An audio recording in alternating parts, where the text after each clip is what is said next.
Hello दोस्तों, नमस्कार। ये आज इस YouTube चैनल पर मेरी दूसरी वीडियो है। पहला वीडियो मैंने हिस्ट्री ऑफ नंबर सिस्टम या हिस्ट्री ऑफ मैथमेटिक्स पर बनाया था। अगर आपने वो वीडियो नहीं देखा है तो आप एक बार उस वीडियो को देखें।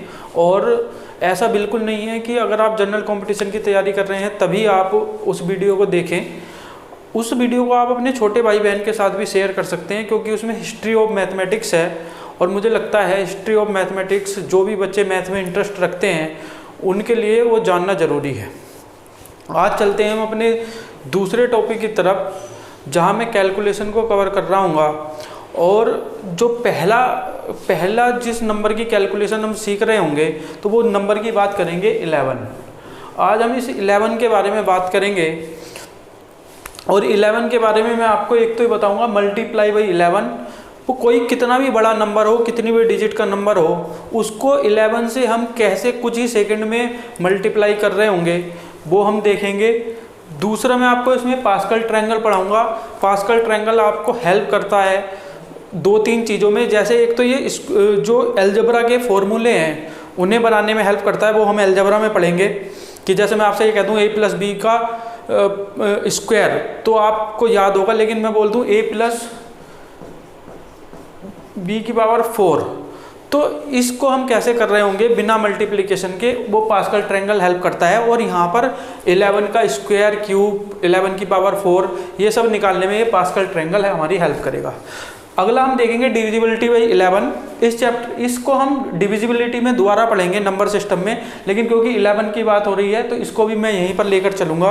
और फिर हम ऐसे नंबरों का स्क्वायर करना देखेंगे जिनमें सारे डिजिट सेम और सारे 1 होते हैं। तो चलिए शुरू करते हैं पहला मल्टीप्लाई बाई 11 से।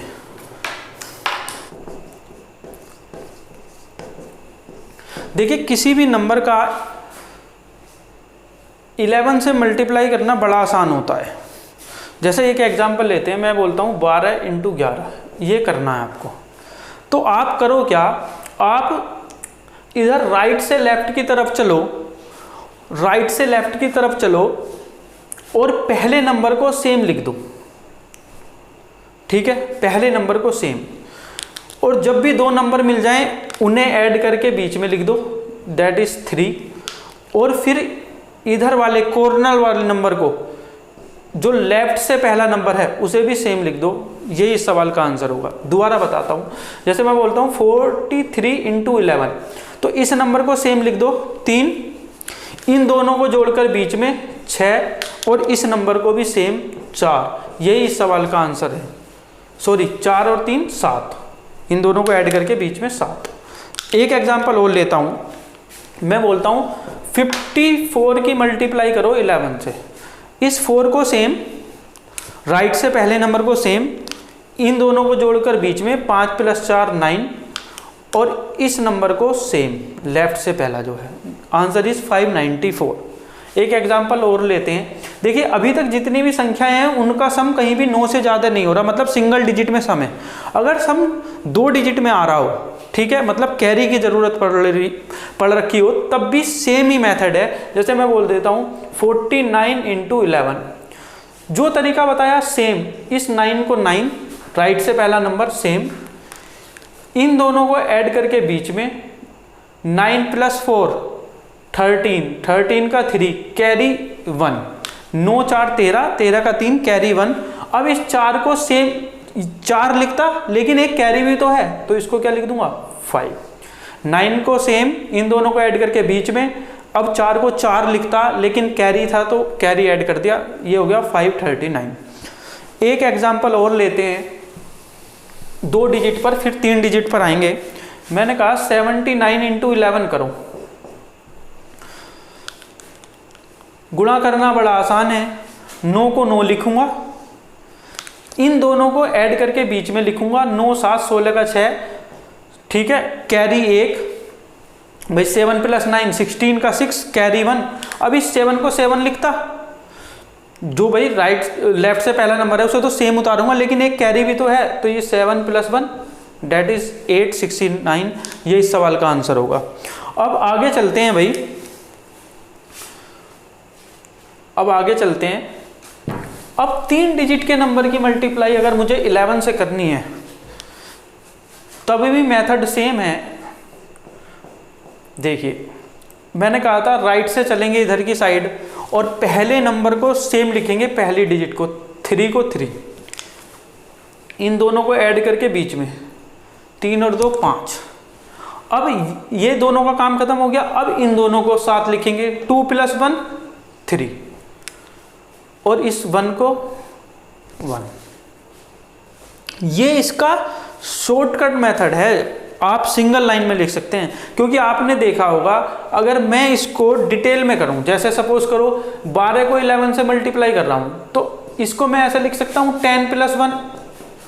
तो भाई 10 से मल्टीप्लाई करना तो बड़ा आसान है 120, और अब इस 12 की इस एक में करूंगा तो ये 12, ये हो गया 1 2 3 1। क्योंकि आपने पढ़ा होगा अगर मैं a की मल्टीप्लाई b + c में करता हूं तो इसका मतलब होता है a × b + a × c। तो सेम मैंने 12 की 10 में किया 120, फिर 12 की 1 में किया 12 ऐड कर दिया। लेकिन अगर ये नंबर बढ़ता रहे तो भाई जैसे मान लो यहाँ ये हो जाए 4 3 2 6 × 11, तो आपको पता है इसको जब आप 10 + 1 में ब्रेक करोगे तो 10 से मल्टीप्लाई करना तो बड़ा आसान है। लेकिन जब मैं इस 1 से मल्टीप्लाई करूंगा और इसको ऐड करूंगा तो ये जो नंबर है इसे ऐड करने में थोड़ा हमारा 5-10 सेकंड का टाइम एक्स्ट्रा जा रहा होगा, और बस वो 10-15 ही सेकंड हमें बचानी है इसमें। तो ये क्या आ रहा होगा आपका 6, फिर 8, फिर 5, फिर 7 और फिर 4। तो ये जो हमें ये 1 0 लगाया, फिर इसको लिखा 1 से मल्टीप्लाई करके, फिर इसे जोड़ा, ये टाइम ही हमें बचाना है। देखो मैंने जो तरीका बताया आप उससे सेम आसानी से कर सकते हो। इसको 6 को 6 लिखेंगे, 6 और 2 8, 3 और 2 5, 4 और 3 7, और इस 4 को 4, क्या सेम नहीं है 4 7 5 8 6। तो समझ आई बात कि इस कर तो हम ऐसे भी सकते हैं, पर इसमें यही प्रॉब्लम है कि जब इस 1 से मल्टीप्लाई करेंगे बड़े नंबर की तो उसको ऐड करने में थोड़ा सा टाइम हमारा जा रहा होगा। और इस मेथड से कितना भी बड़ा नंबर हो आप सिंगल लाइन में आंसर लिख सकते हैं। आगे चलते हैं, एक एग्जाम्पल और लेता हूं। जैसे भाई एग्जाम 4 3 2 5 1 6 की मल्टीप्लाई करो 11 से। बड़ा आसान है, 6 को 6 लिखेंगे, राइट से पहला नंबर सेम, फिर 2 2 के पेयर बनाकर लिखें, उन्हें ऐड करके लिखेंगे 6 और 1 7, 5 और 1 6, 5 और 2 7, 3 और 2 5, 4 और 3 7, और इस 4 को 4 लिख देंगे। 6 को 6 लिखा, 6 + 1 7, 5 + 1 6, 5 + 2 7, 3 + 2 5, 4 + 3 7, और इस 4 को 4। एक एग्जाम्पल और लेते हैं, 5 9 6 3 2 9 × 11। सेम तरीका राइट से लेफ्ट की तरफ, 9 को 9 लिखेंगे, 9 + 2 11 कैरी 1, 9 को 9, 9 + 2 11 कैरी 1, 3 + 2 5 लेकिन एक कैरी था 6, 6 + 3 9, 9 + 6 15 का 5 कैरी 1, 9 6 15, 5 कैरी 1, 9 5 14 लेकिन एक कैरी था, 15 का 5 एक कैरी, और 5 को 5 लिखता लेकिन एक कैरी है, तो क्या आ जाएगा 6 आ जाएगा। भाई समझ आया ये इतना? ठीक है, अब आगे चलते हैं, एक लास्ट एग्जाम्पल लिख लेता हूं इस पर।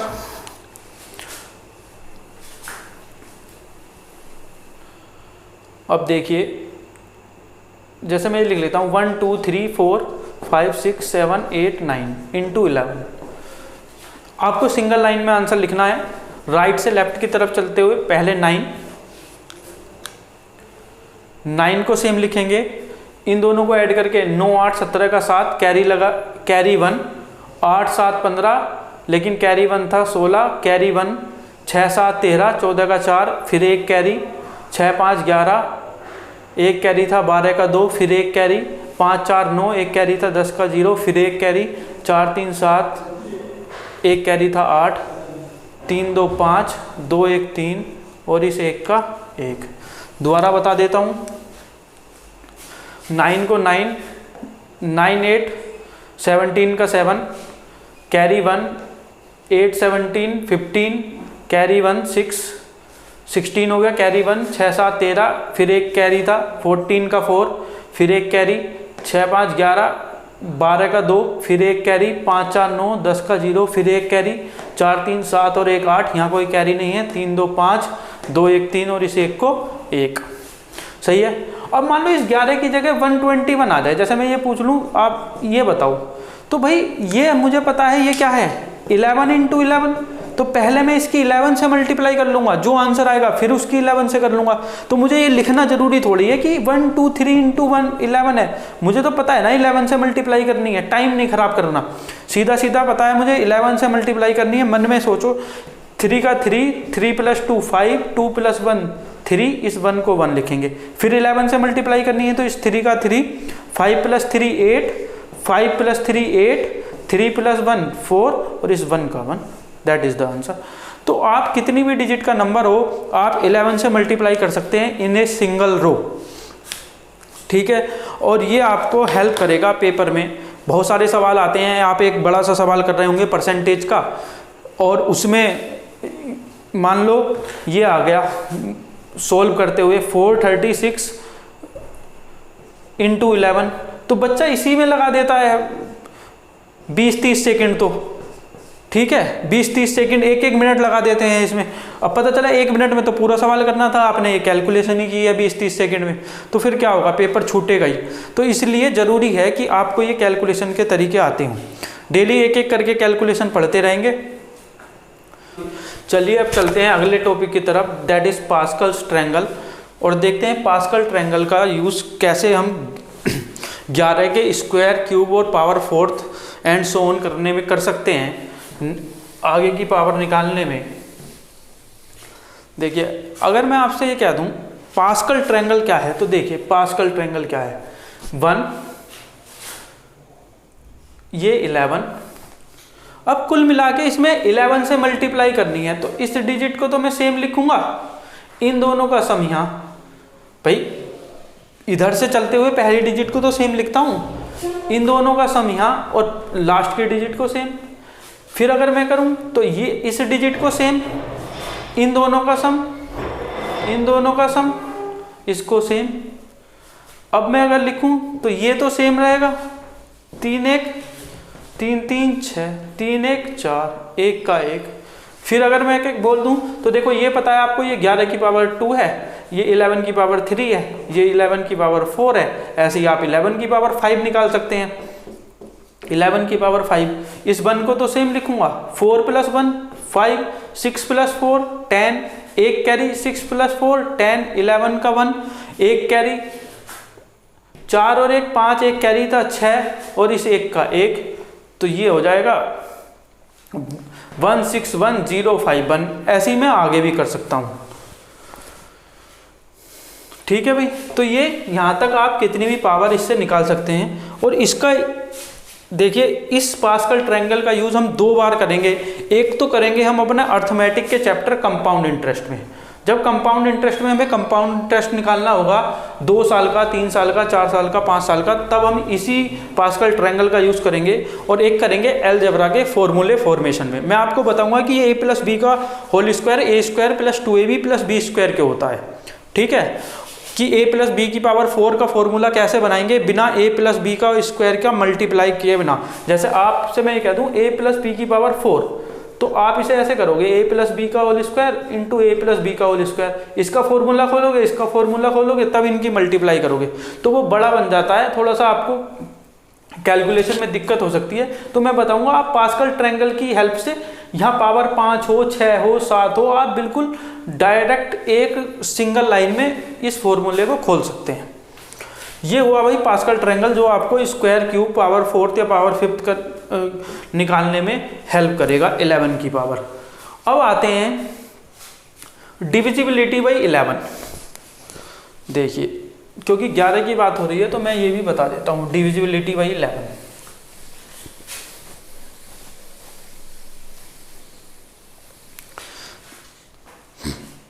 देखिए कोई नंबर 11 से पूर्णतः डिवाइड है या नहीं है उसका पता कैसे चलता है। या तो आप भाई 11 से डिवाइड करके देख लो, और अगर रिमाइंडर 0 आता है तो वो 11 से डिवाइड होगा। तो लेकिन छोटे छोटे नंबर में तो ये ठीक है, और बड़े जब नंबर होंगे तो भाग करने में आपको टाइम लग जाएगा, डिवाइड करने में टाइम लगेगा। इसके लिए एक तरीका मैं आपको बता रहा हूँ।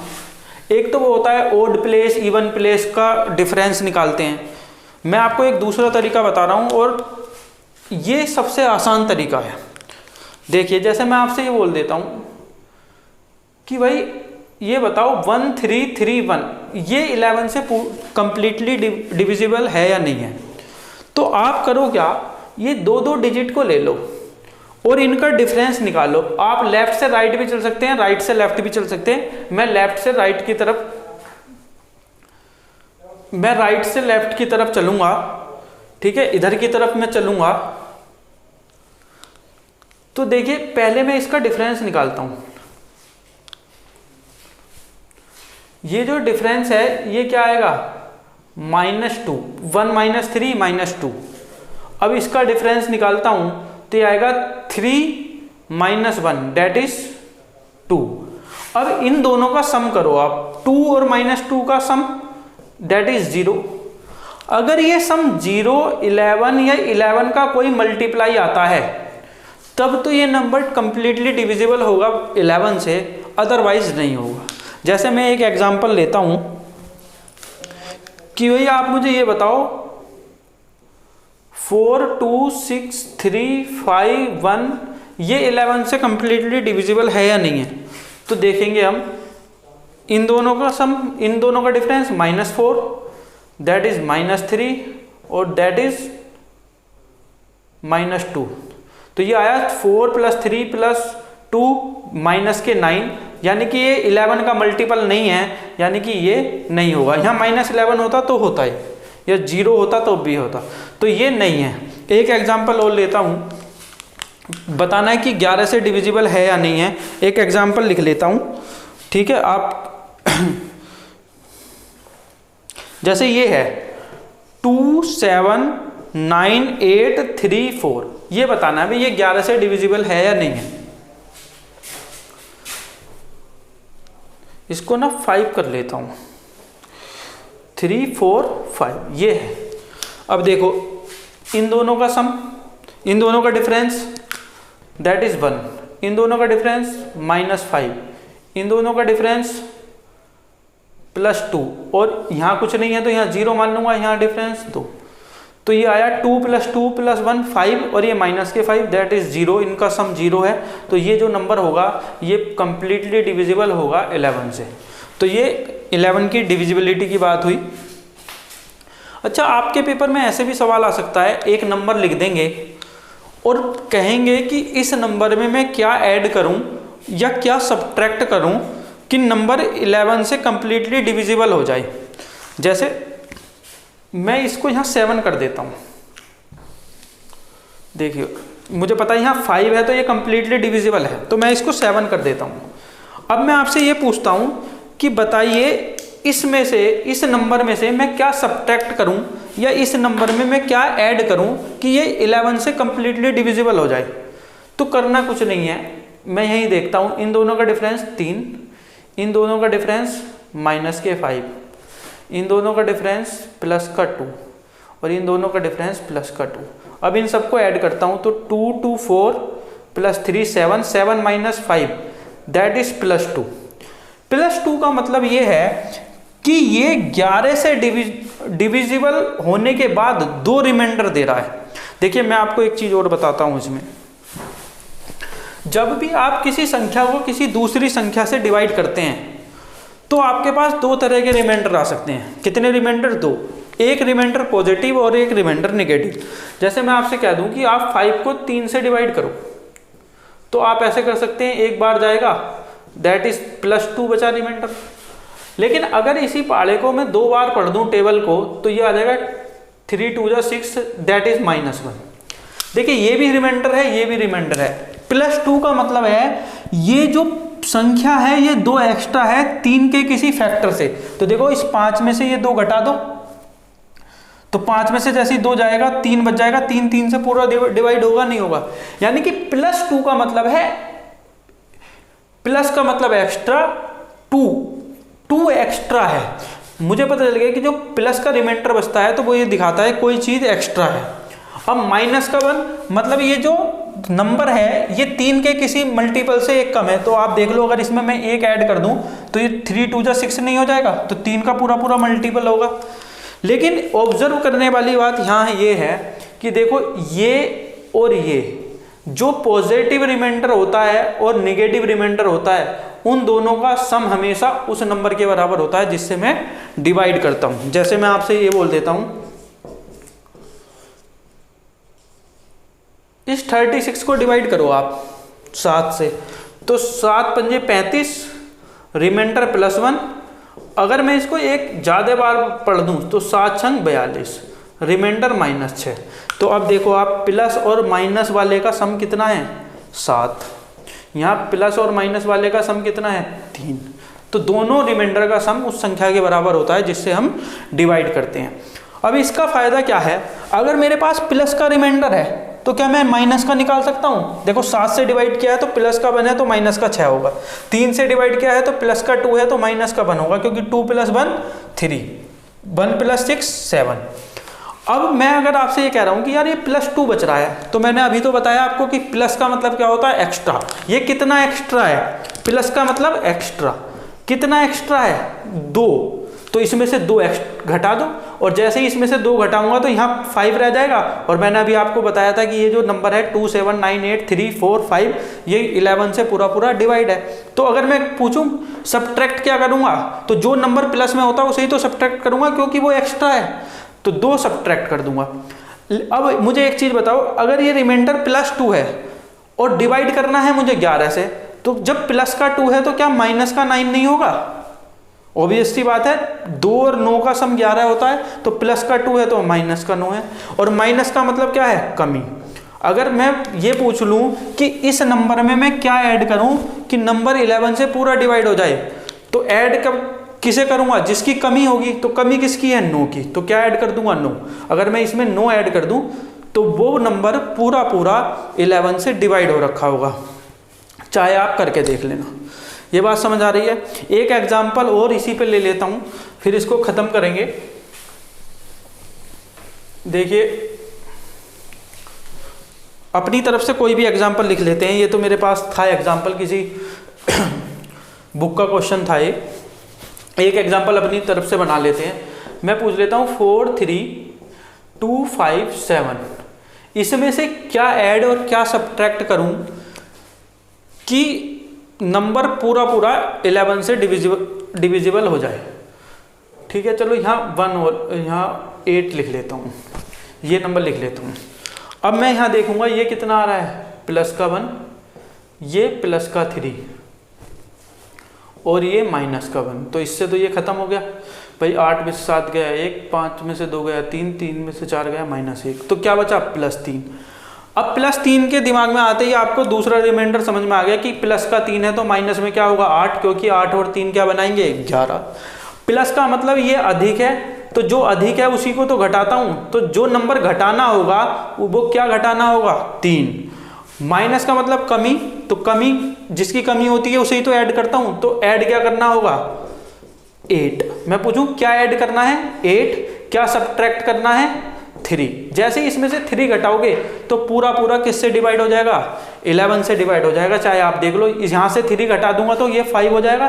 तो 4 3 2 5 7 5।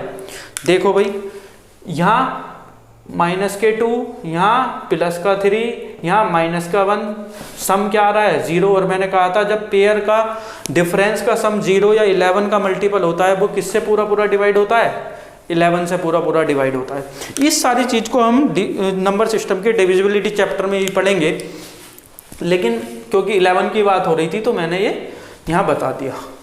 अब आते हैं भाई इनके स्क्वायर पर, कि ऐसे नंबरों का स्क्वायर कैसे करते हैं जिनमें सारी डिजिट सेम होती है। तो वो भी बहुत आसान काम है। देखो भाई ये आपको पहले से ही आता है।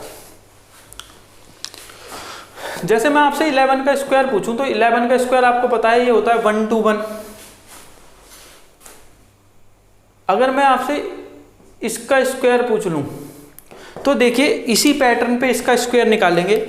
इसमें कितनी डिजिट हैं 11 में 2, तो हमें काउंटिंग लिखनी है 2 तक, 1 2। अब इसके बाद फिर डिक्रीजिंग ऑर्डर में लिखना है और 1 तक जाना है। तो 2 के बाद क्या आएगा फिर 1, जैसे मुझे ये करना है। तो इसमें कितनी डिजिट है भाई 3, तो 3 तक काउंटिंग लिखेंगे 1 2 3। अब इसके बाद फिर डिक्रीजिंग ऑर्डर में जाना है। इसको दोबारा नहीं लिखना, जो सबसे बड़ा नंबर है उसको आप मिरर इमेज की तरह काम करो। जैसे ये 2 है, 1 2 तक आ गए। अब यहाँ अगर मिरर रख दूं तो ये 1 ही तो बनेगा यहाँ। ऐसे ही 1 2 3 इसको नहीं लिखना दोबारा, इसको मिरर की तरह काम कराओ। अब यहाँ 3 के बाद क्या आएगा डिक्रीजिंग में, यही वाला नंबर यहाँ आएगा 2, फिर ये वाला नंबर यहाँ आ जाएगा 1। या तो आप डिक्रीजिंग ऑर्डर में देख लो या मिरर देख लो, बात एक ही है। जैसे मैं आपसे ये कह दूं कि भाई आप ना इसका स्क्वायर करके बताओ, इसका स्क्वायर करके बताओ, तो ये क्या है 1 2 3 4 नंबर है तो 4 तक। अब इस 4 को मिरर बना लेंगे तो 4 के बाद क्या आएगा, या डिक्रीजिंग ऑर्डर में देख लो या मिरर। ये वाला 3, फिर 3 के बाद 2, फिर 2 के बाद 1। अगर मैं ये है 5 बार है, मैं इसको स्क्वायर कर लूँ तो ये आएगा 1 2 3 4 5। अब ये मिरर हो जाएगा तो फिर 4, फिर 3, फिर 2, फिर 1। समझ आ रहा है? तो पेपर में आपके ऐसे सवाल आ सकता है कि भाई आप मुझे 11 का स्क्वायर प्लस 11 का इसका स्क्वायर प्लस इसका स्क्वायर, इनका सम बताओ या उनके सम में लास्ट की 2 डिजिट बताओ। इनका सम या सम में लास्ट की 2 डिजिट। तो भाई अगर आप करने बैठ गए 11 × 11 111 × 111 और इसकी इसमें गुणा करके फिर ऐड करने लग गए तो फिर टाइम लग रहा होगा। अच्छा, इसके बेस पर हम ये भी कर सकते हैं क्या 22 का स्क्वायर? बिल्कुल कर सकते हैं। इसको मैं ऐसे लिख सकता हूँ 2 × 11 का स्क्वायर। तो इसको मैं ऐसे लिख सकता हूँ 2 का स्क्वायर × 11 का square, that is 4, that is 121। तो 4 8 4। ठीक है, आज इतना ही, क्योंकि ये मैं आपको पूरा एक्सप्लेन करूंगा जब मैं सिंप्लीफिकेशन पढ़ाऊंगा, और मैं आपको और स्पेशल नंबर बताऊंगा कि अगर सारे 3 हैं उनका स्क्वायर कैसे करते हैं, सारे 6 हैं उनका स्क्वायर कैसे करते हैं, सारे 9 हैं उनका स्क्वायर कैसे करते हैं। ये सब सेम पैटर्न पे होते हैं। तो सबसे ज़्यादा यही पूछे जाते हैं, या तो सारे 1 हो या फिर 3 6 और 9 वाले। तो इन सब की भी मैं बात करूँगा, कैलकुलेशन की एक वीडियो बनाऊंगा इनके ऊपर कि नंबरों का स्क्वायर कैसे करते हैं जो सारे नंबर सिमिलर होते हैं। तो कैलकुलेशन में हम 1 बाई 1 करके चल रहे होंगे। आज मैंने आपको ये पढ़ाया है कि सबसे पहले तो कोई भी कितनी भी डिजिट का नंबर हो उसकी आप 11 से गुणा कर सकते हैं सिंगल लाइन में। दूसरी चीज़ पास्कल ट्रायंगल आपको 11 के स्क्वायर क्यूब पावर 4 पावर 5 करने में हेल्प करेगा। उसके बाद डिविजिबिलिटी बाई 11 से कैसे पता चलेगा कोई नंबर 11 से डिवाइड है या नहीं है। तो आप 2 का पेयर बना लो, उनका डिफरेंस निकालो। अगर उनके डिफरेंस का सम 0 या 11 का मल्टीपल आ रहा है तो वो 11 से मल्टीपल होगा। ऐड करना सब्ट्रैक्ट करना भी बता दिया मैंने, क्या ऐड किया जाता है क्या सब्ट्रैक्ट। जो प्लस में होता है वो होता है अधिक, और अधिक को ही घटाया जाता है, यानी प्लस वाले को सब्ट्रैक्ट किया जाता है रिमाइंडर को, और माइनस वाले को ऐड किया जाता है। पॉजिटिव और नेगेटिव रिमाइंडर का सम हमेशा उस नंबर के बराबर होता है जिससे हम डिवाइड करते हैं। और एक मैंने ये बताया कि इनका स्क्वायर कैसे करते हैं। ठीक है, आज के लिए इतना ही।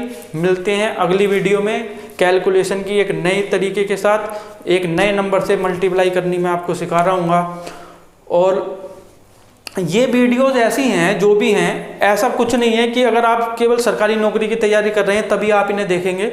आप इन्हें देखिए, शेयर कीजिए अपने छोटे भाई बहनों के साथ, क्योंकि ये कैलकुलेशन के तरीके हैं, सब वैदिक मैथ है। उनके सोचने की का जो दायरा है वो बढ़ेगा। ठीक है, और उनकी कैलकुलेशन की स्पीड बढ़ेगी। आज के लिए इतना ही। बहुत बहुत धन्यवाद। मिलते हैं नई वीडियो में नई ट्रिक के साथ।